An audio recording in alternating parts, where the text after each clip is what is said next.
আজ আমি আপনাদের পড়ে শোনাবো আমার ডায়েরির কয়েকটি পাতা অস্ট্রেলিয়ান ক্রিকেটের কিংবদন্তি জেফ থমসনের সাথে স্মরণীয় সাক্ষাৎ এবং স্যার ডন ব্র্যাডম্যান মিউজিয়াম ভ্রমণের কিছু অনন্য মুহূর্ত। জানেন তো, এখন চারিদিকে অস্ট্রেলিয়াতে ক্রিকেটের মরশুম চলছে। আসলে আমাদের ভারতীয় ক্রিকেটাররা এসেছেন অস্ট্রেলিয়াতে খেলতে।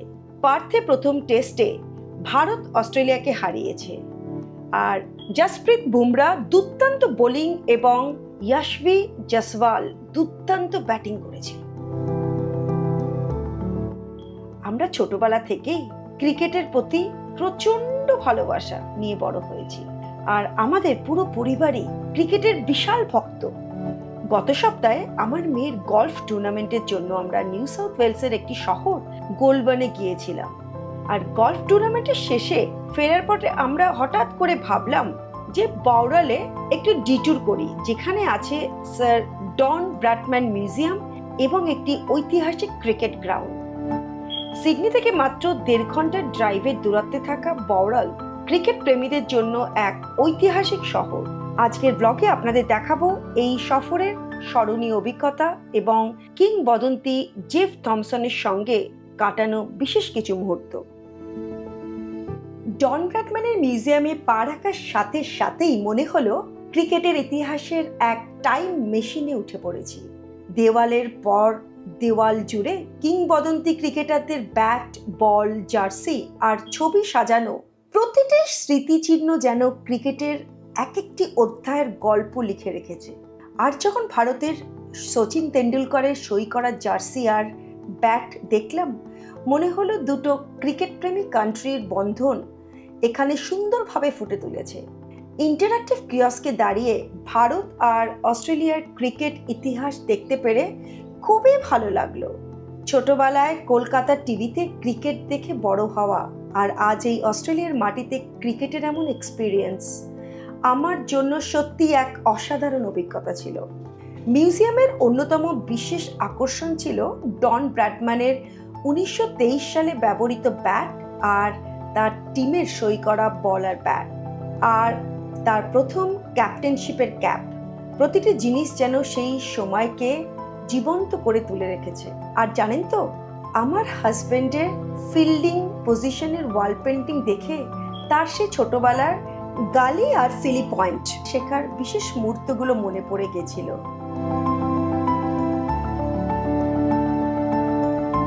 যদিও মিউজিয়ামের টিকিটের দাম ছিল $30, তার মানে আমাদের ভারতীয় 1600 টাকা। একটু বেশি মনে হচ্ছে ঠিকই, কিন্তু এই অভিজ্ঞতার কাছে সেটা কিছুই নয়। ক্রিকেটের ইতিহাসের এত কাছাকাছি আসার অনুভূতি ভাষায় প্রকাশ করা সত্যিই কঠিন।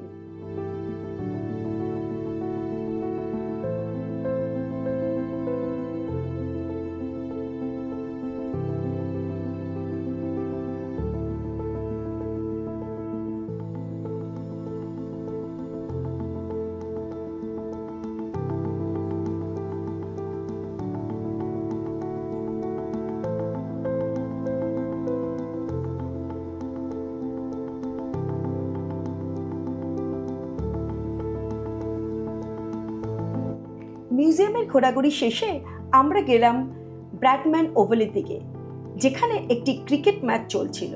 পাশের রানআউট ক্যাফে থেকে কফি কিনে মাঠের ধারে বসে প্লেয়ারদের সাথে ম্যাচ উপভোগ করতে করতে আমার জীবনের এক অসাধারণ মুহূর্ত ঘটল।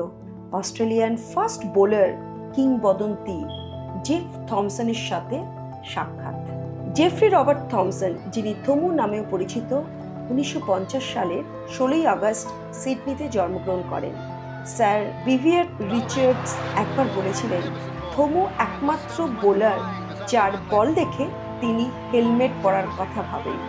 1975 সালে পার্থে ওয়েস্ট ইন্ডিজের এগেনস্টে 160.6 কিমি/আওয়ারে বোলিং করেছিলেন জেফ থমসন, যা তখনকার সময়ের ফাস্টেস্ট বলের রেকর্ড করেছিল, এবং এটি আজও one of the fourth fastest bowling.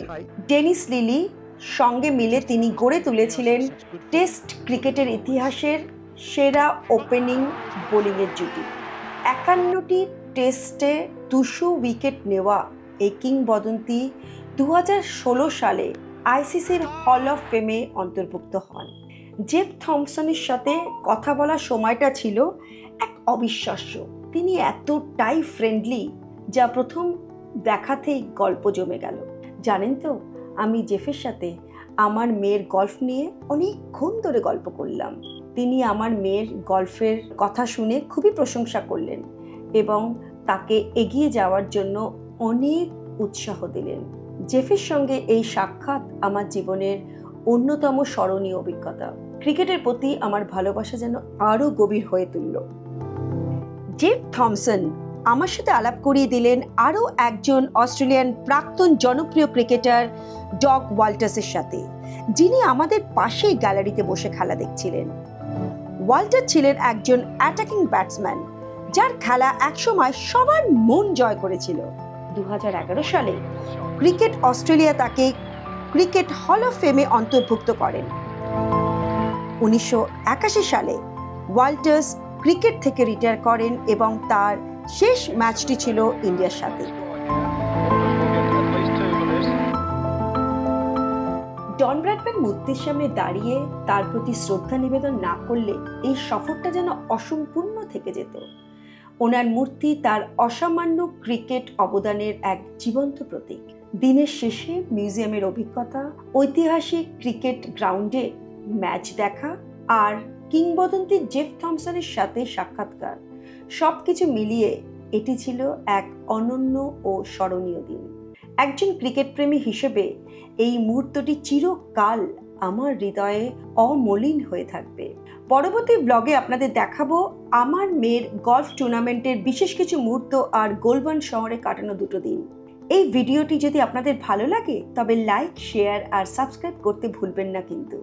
আর কমেন্টে জানাবেন আপনার প্রিয় অস্ট্রেলিয়া আর ইন্ডিয়া ক্রিকেটের মুহূর্ত বা আপনার প্রিয় অস্ট্রেলিয়ান আর ইন্ডিয়ান ক্রিকেটারের নাম।